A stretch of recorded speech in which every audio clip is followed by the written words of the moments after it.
Assalamu alaikum warahmatullah. Welcome to our street dawah. It's a এবং মোহাম্মদ সাল্লাল্লাহু আলাইহি ওয়াসাল্লামকে পাঠানো হয়েছে একজন গাইডলাইন হিসাবে, একজন সর্বশ্রেষ্ঠ শিক্ষক হিসাবে। হ্যাঁ, এবং বলে দিয়েছেন তোমরা আল্লাহ এবং তার রাসূলের অনুসরণ করো। রাসূলের অনুসরণ এমনভাবে করতে হবে স্টেপ বাই স্টেপ, এর বেশিও করা যাবে না, এর কমও করা যাবে না। যদি এর বেশি করি তাহলে হয়ে যাবে বিদআত, যেটা শিরকের পর সবচেয়ে জঘন্য অপরাধ। আর যদি কম করে ফেলি সেটা হবে বিদআত, যেটা শিরকের পর সবচেয়ে জঘন্যতম অপরাধ।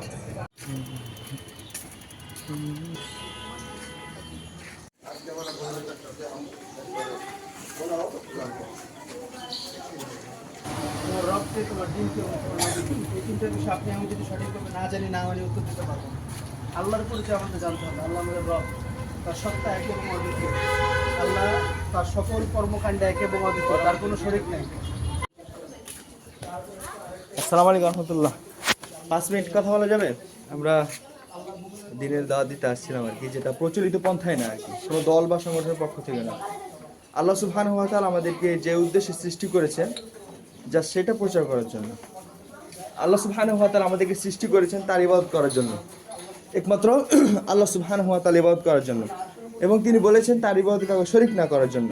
আমরা যদি শরীক করি তাহলে আল্লাহ সুবহানাহু ওয়া তাআলার প্রিয় বান্দা থেকে আমরা বঞ্চিত হয়ে যাব এবং চিরস্থায়ী জাহান্নামীদের অন্তর্ভুক্ত হয়ে যাব। এটা শিরক হবে আল্লাহর সাথে। নিশ্চয়ই আল্লাহ শিরক গুনাহকে ক্ষমা করে। না, এটা আপনি আপনার বিশ্বাসের বিপদ থেকে একমাত্র আল্লাহ বাঁচাতে পারেন, সুস্থতা একমাত্র আল্লাহ দিতে পারেন।